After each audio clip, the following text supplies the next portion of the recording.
In the words of Nelson Mandela, it is easy to break down and destroy. The heroes are those who make peace and rebuild. In observation of Nelson Mandela Day 2021, let's make a change in our lives, our communities, our country. Do something uplifting to help not only yourself, but others. This is very important if our aim as a country is to successfully execute Vision 2030. You're watching Jamaica Magazine. Thanks for joining us for another exciting edition. I'm Theodore Henry. Stay tuned. My name is Venice Blackstock Murray. I am an Assistant Director of Public Prosecutions in the Office of the Director of Public Prosecutions. We are extremely grateful to the EU for the contribution it has made to the justice system. We have benefited from the implementation of audiovisual technology within the courts, which allows us to take evidence from witnesses who will not be able to attend court personally. We know that the collaboration with the EU and the Ministry of Justice will help Jamaica to obtain a first-class justice system.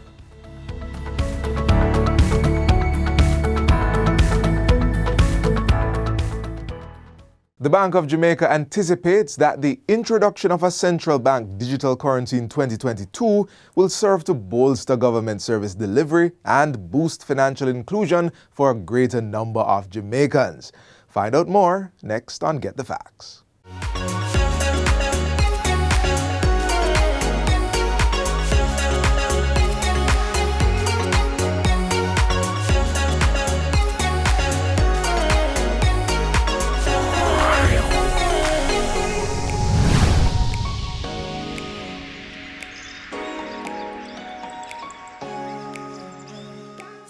Welcome to Get the Facts, the program that provides you with information on the government's policies and initiatives.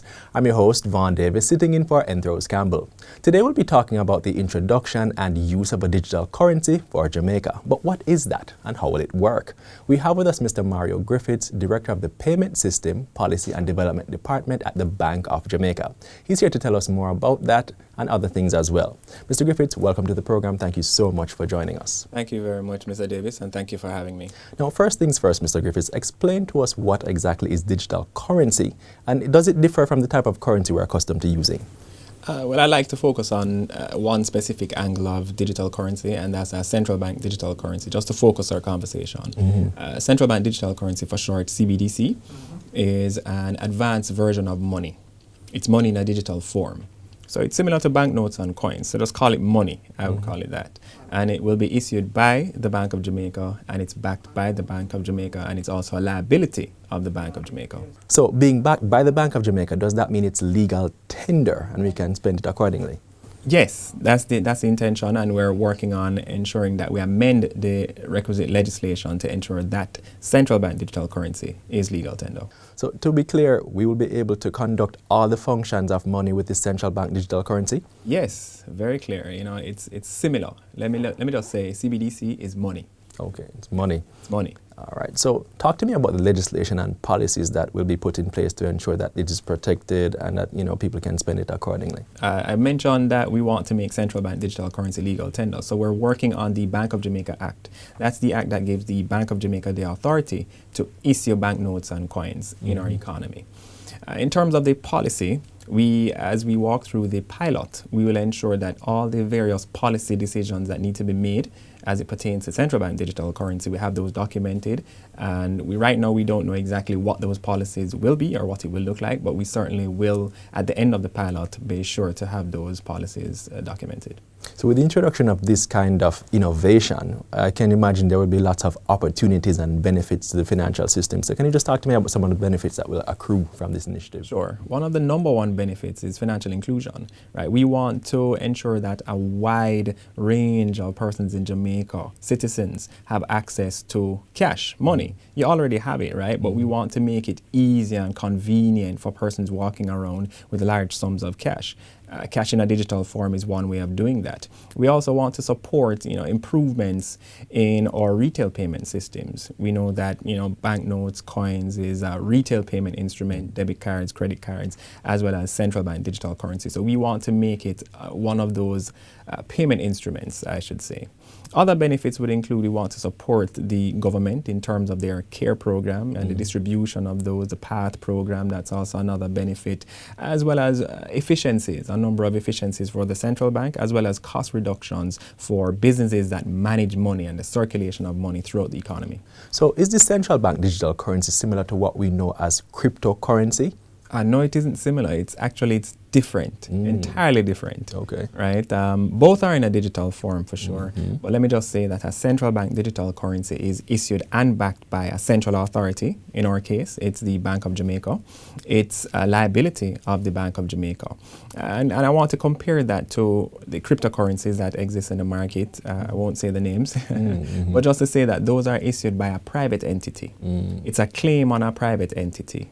Right, some are not centralized, some are decentralized, and there are a number of decision makers that we would not know of or know about. But in the case of a central bank digital currency, we want persons to come to us, the Bank of Jamaica, or their, wherever they have their wallet account, or their wallet, I should say, their deposit-taking institutions, their bank, their payment service providers. So it's totally different. So, are there any risks associated with this digital currency? And if so, how do we mitigate those? I would imagine many persons, when they hear digital, it sounds some alarms bells. So how do we mitigate those risks? You're correct. There are risks. There are a number of risks. One is the anti-money laundering and countering financing of terrorism. The second risk is around data privacy and data protection. And the third, which is a big item, we believe this is a major risk, that's cybersecurity.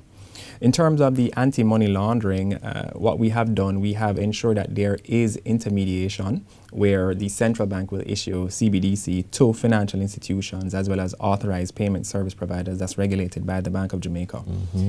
A user, me or you, will be able to open a wallet at these institutions. We call them wallet providers. So your wallet provider will open an account for you, and they will acquire all your information as they do now for a regular deposit or bank account. So it's your know your customer information, or your customer due diligence, CDD.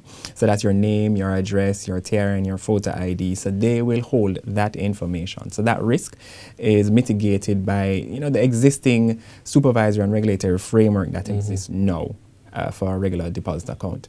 In terms of the data privacy and the data protection, as I mentioned, only your institution will know that you are you. They will know that you're Vaughn Davis. They will know that I'm Mario for sure, and they will have our information, and they will ensure that that is protected. Not to mention the technology that's underneath the central bank digital currency decouples the money from your identity, right? So only the institution that you open your wallet will know or be able to identify you with the money. All right. Now, I understand that you're working with a central bank digital currency provider as you roll out this initiative to ensure that there's sufficient data protection and other kinds of protection. So talk to me about that process. How is that working out? That's in terms of the vendor. Yes. All right. So there's a number of steps that we took to get there. What we did last year was made a decision that we wanted to go central bank digital currency. And we had about 43 proposals because we extended an invitation to technology solution providers to, team with the Bank of Jamaica to implement a central bank digital currency. And there are a number of steps. I won't get into the details of the steps, but we had some requirements. They met those requirements at the first phase. Second phase, we did a product demonstration. And the third phase is a product simulation where we had to touch and feel the product. At the end, eCurrency was the vendor that the Bank of Jamaica chose to partner with to issue the digital currency. So the Bank of Jamaica will be in full control of the technology itself. We've just partnered with a technology solution provider to support us in issuing central bank digital currency. Now, as you move towards this digital currency, is it that you will be phasing out notes, coins, etc., or will there be some kind of balance struck in that regard? We'll not be phasing out banknotes and coins. CBDC is a complement to cash. It's as cash-like as possible, so they will all coexist in the retail payments market. So you will definitely have central bank digital currency. You will also have banknotes, coins, debit card, credit cards, checks, online platforms, you name it. All right, so there's still going to be cash, people. All Yes. right. Now, let me ask you this. Now, how will the introduction of this central bank digital currency, this digital currency, assist in the thrust towards making Jamaica a digital economy? As it says, as we said before, central bank digital currency is digital, right? So it's money in a digital form. We want to ensure that all transactions are in a digital form, right? We want to support the government and their digital transformation by ensuring that persons can easily access a wallet. They can easily register for a CBDC wallet. They can transact electronically using central bank digital currency. Not just, your day-to-day, but we also want you to be able to use it online. So that all depends on your wallet provider and the services that they provide to you as their customer. All right, so from an economics perspective, what impact do you imagine this will have on the value of our currency and the cost of providing money to members of the public, etc.? You've asked a question before on the, whether CBDC is similar to cryptocurrency. And we know that cryptocurrencies tend to, their value tend to, I want to say, appreciate, depreciate, right? There's no steady value. But for central bank digital currency, it's 1-to-1. So if you have $1 Jamaican and you convert it to CBDC, central bank digital currency, will be 1-for-1. So it's the same. And the technology affords you to, convert from central bank digital currency in a digital form back to paper form. All right, fantastic. Technology is changing our world for the better, and digital currency is one part of the change we'll have to embrace. We'll continue to enlighten you on this, but let's take a quick break and come back to learn more about this monetary innovation. Stay with us.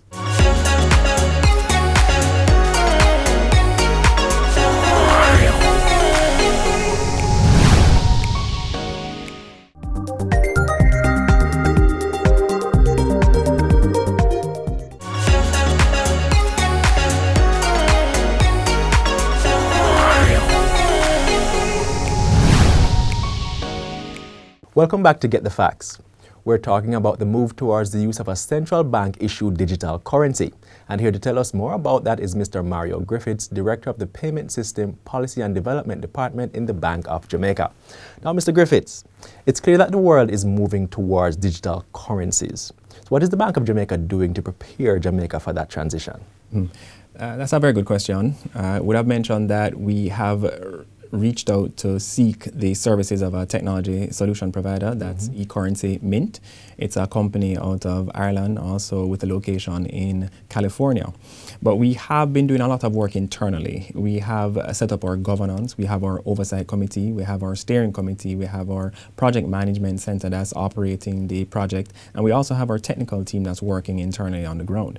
We have also reached out to the key stakeholders that would include the telecommunication service providers. We have made contact with deposit-taking institutions, commercial banks, building societies, and merchant banks. We've also reached out to authorized payment service providers and a number of government agencies, such as the Ministry of Finance and the Public Service. We've also reached out to Tax Administration of Jamaica. We've also reached out to the toll operators because we want central bank digital currency to be used everywhere in Jamaica. And we've also reached out to our regulators, such as the Office of Utilities Regulations. All right, fantastic. Now, I understand that before full-scale rollout of this central bank digital currency, there's going to be a pilot project. Now, talk to me about the objectives of the pilot project and what the public can expect. What will they see as this is rolled out and so on? Okay, in terms of the pilot project, what we want to do is test the use of the central bank digital currency. We want to test a number of the use cases. So we want persons to conduct person-to-person payments, me paying to you or me paying to a vendor, a supermarket, you name whichever supermarket it is, or a restaurant of Jamaica. We want you to utilize central bank digital currency to make your payments. If you want to make payments for your taxes, we also want you to utilize central bank digital currency for that, or even online. Right, so that's where we're heading. And what we're doing in terms of the pilot, we want to test those use cases throughout the pilot. We want to test the ability to mint or create central bank digital currency, which will be shorter than the process for banknotes and coins, which takes approximately 9 months. So we want to create money. right, in less than 15 minutes. So we want to test that in our pilot internally to the Bank of Jamaica. We also want to distribute the central bank digital currency to your wallet providers, your bank, your authorized payment service provider, who will then distribute CBDC to us as users. Now, the central bank will issue digital currency to all persons, but commercial banks and other financial institutions will also transact business with customers. So does that mean that persons will need to have a digital account with the central bank as well as a digital account with their financial institution? No. All persons need to do is have one account with their wallet provider. You don't need to have an account. Well, you won't be able to have an account with the Bank of Jamaica because we want to utilize the existing infrastructure that's in the market. We want to utilize what the banks and authorized payment service providers already have. So that's one of the reasons why we chose eCurrency as our vendor, because they can leverage the existing systems that's in our economy. And that's the risk of bringing in new technology is high, and we wanted to ensure that we leverage what exists in Jamaica to easily distribute central bank digital currency. So no, we only need one account, but if you already have a bank account, then certainly there will be seamless transition between your bank account into your CBDC wallet. So to be clear though, will the digital account be different or separate from one's personal account, and how will holders be able to access and utilize the different functions of the digital currency in this manner? Well, it is different from your bank account. It's as I said before, it's money. It's cash in your pocket, but just cash in a digital form. And in order to hold it in a digital form, you must have what we call a wallet, and that makes you a wallet holder. Now, the difference is it's not a bank account, because a bank account attracts interest, right? A bank account is a liability on a commercial bank. In the case of central bank digital currency, it is a liability of the central bank, and it's money in your pocket. Money in your pocket doesn't earn interest, right? Money in your wallet doesn't earn interest. Yeah. So we want to ensure that we replicate banknotes and coins or money as easily, as best as possible. As we close, talk to me about the naming competition that you're introducing for the CBDC digital currency. Talk to me about that. Sure. Well, we wanted to ensure that we have a name for the central bank digital currency, as well as a logo, a tagline, and an image that represents central bank digital currency. Earlier this year, this month, I think the 4th of June, we closed our naming competition. It was sent to the public. It was published publicly. And we wanted the Jamaican public to name the currency that they will be utilizing. So right now, the placeholder name is CBDC, right? Central bank digital currency. Not exactly the sexiest thing in the world, right? Not at all, but we wanted the public to name the currency, just so it resonates with us. Absolutely. Right. So we're waiting on that, and the assessments are currently being done. So more details will be shared about that as we progress. Yes, it will. All right. So I'm going to give you the last word, Mr. Griffiths. Just once again, give me a recap of the benefits of introducing this central bank digital currency to members of the public. Just make your pitch to them to let them really embrace it and make it their own as Jamaicans. Sure. Thanks. But let me start by saying central bank digital currency is money, but it is money in a digital form. And because it's digital, it has to be placed in our wallet. But the benefits are certainly great. The benefits is the costless nature. We want it to be at zero cost to the end user, similar to banknotes and coins or money in your pocket. We also want it to be convenient. No longer will you need to walk around with large sums of cash. It will all be digital. You can walk to a corner shop and make a payment. And if it is that you don't want to walk and you want to pay somebody remotely from wherever you are for goods and services, you can do so with a central bank digital currency. And, safety is a key aspect, right? We want to ensure that the digital currency that we're bringing on, central bank digital currency, is safe and even safer than cash. All right, Mr. Griffith, thank you so much for coming by, and this has been a most enlightening conversation. Looking forward to seeing where this actually goes, right? You're welcome. Folks, there you have it. Exciting times ahead. We could talk a lot more, but this is where we're going to end our conversation for today.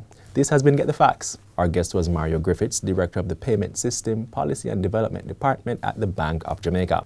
For more information on the central bank digital currency, you can visit their website, boj.org.jm. Until next time, when Get the Facts brings you, as always, more important information, I'm Vaughn Davis. Thank you for watching, and do take care.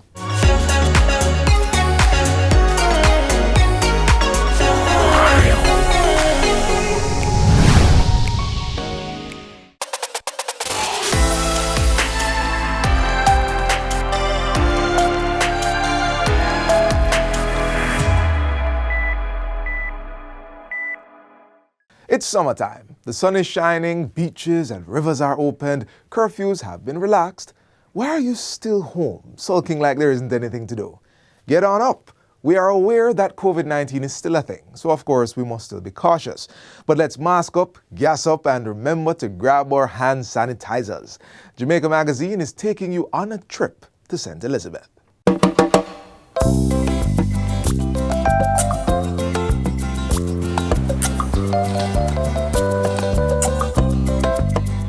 Our island is home to about 10 lighthouses, and this is one of them. The Lover's Leap Lighthouse, which stands 1,600 feet above sea level, is located in what once was the largest parish in Jamaica.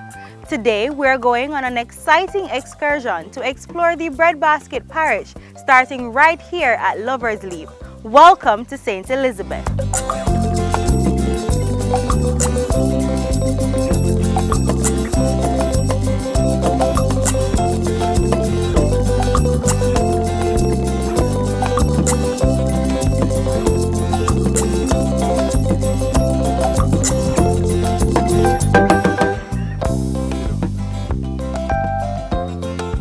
In the 18th century, Lover's Leap, there was a plantation, and there were slaves working on that plantation. And you had, how it got its name was that there were two lovers, Tunky and Mizzy, who fell in love. And the slave master really wanted Mizzy for himself. And those two lovers they found out that they wanted to separate them both. And they decided that before they got separated, they ran away. And they found themselves at this cliff, which is 1,700 feet above sea level. And they just decided to jump. They rather die than be separated. So January 2018, Jakes took over the management of Lover's Leap. And today we have a full restaurant and bar. Every day we do offer a tour of the grounds, giving the story of the two lovers. We're also looking into having a guided tour down to the bottom of the cliff and back up, which can take you maybe about 3.5 hours for the entire tour.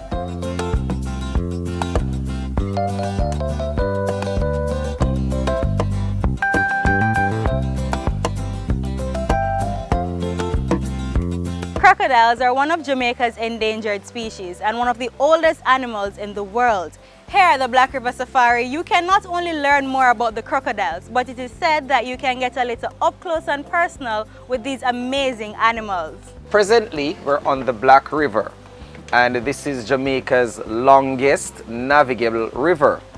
It is 44 miles long, about 70 kilometers.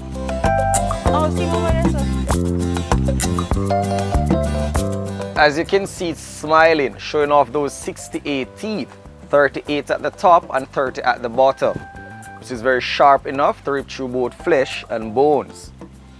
So throughout the crocodile's lifetime, they will relocate themselves for a source of food, for mating, or if they're just being bullied by a more bigger and a more aggressive crocodile. This is Christian. This is one of the male crocodile that we have released from our nursery. Don't run. Yeah. In total, so far from that facility, we have released actually 118 crocodiles now.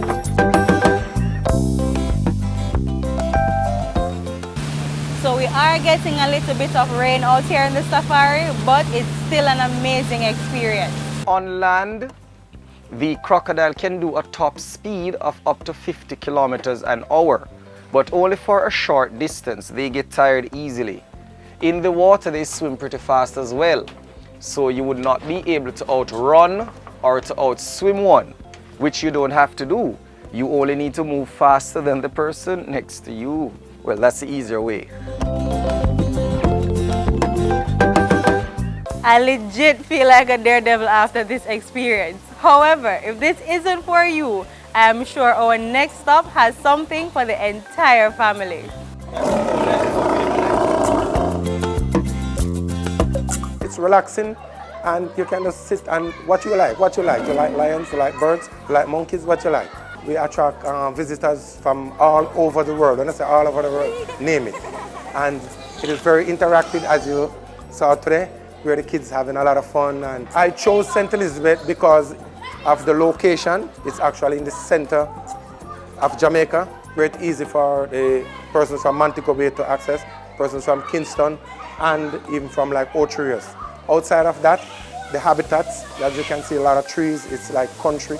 It's like, you know, it's right for the animals.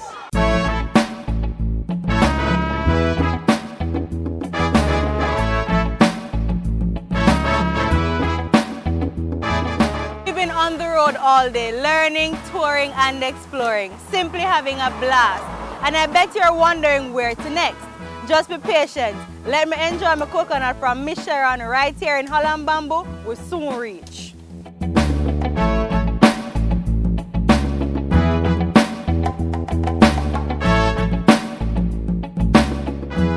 St. Elizabeth has many secrets, and this is one of them. The Breadnut Valley Estate, which spans over 76 acres, is home to 7 natural falls created by this river, which flows from the Cockpit country through to the Black River. The estate is located right between Newton and Magotty here in St. Elizabeth.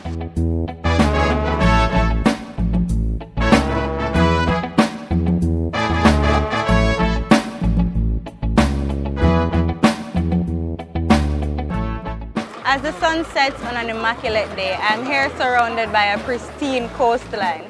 Our journey today ends here at Floyd's Pelican Bar, which is situated about a mile or so off the south coast. Good vibes, good people, and an awesome structure. I'm from St. Elizabeth and I think it's the best. So on the Pelican Bar located in it, which is a very nice attraction since year 2001. And I think it's a one-of-a-lifetime experience and a visit to come over and see what it's like. And we're located in southwest St. Elizabeth in a fishing village called Parrot. There's somewhere here in St. Elizabeth for everyone, so just take a turn off round the bend and have some fun.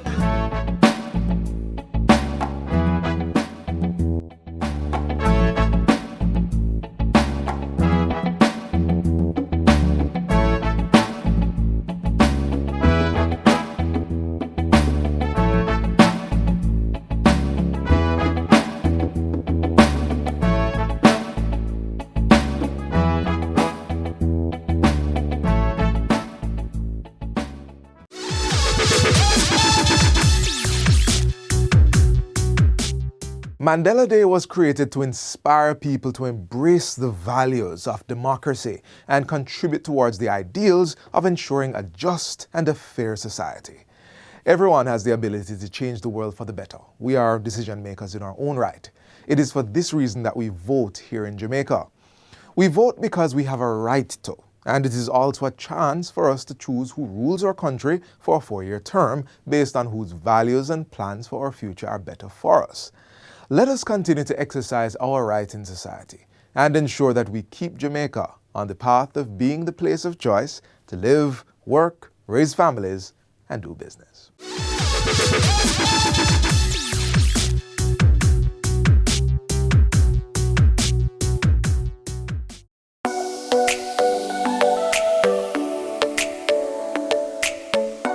To properly carry out a hand rub, apply a palmful of the product in your cupped hand, covering all surfaces. Rub your hands palm to palm. Rub your right palm over the back of your left hand with interlaced fingers and vice versa. Rub your hands palm to palm with fingers interlaced. Rub the back of your fingers to opposing palms with fingers interlocked. Rotationally rub backwards and forwards the clasped fingers of your right hand in your left palm and vice versa. Once your hands are dry, they are now safe.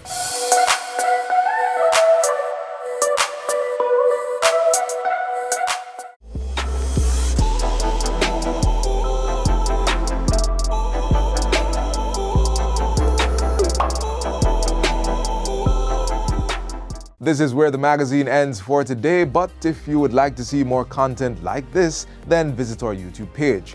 We also have all the latest news and updates on our social media pages and on our website, which you can find at jis.gov.jm. On behalf of the entire production crew, I'm Theodore Henry. Thanks for watching.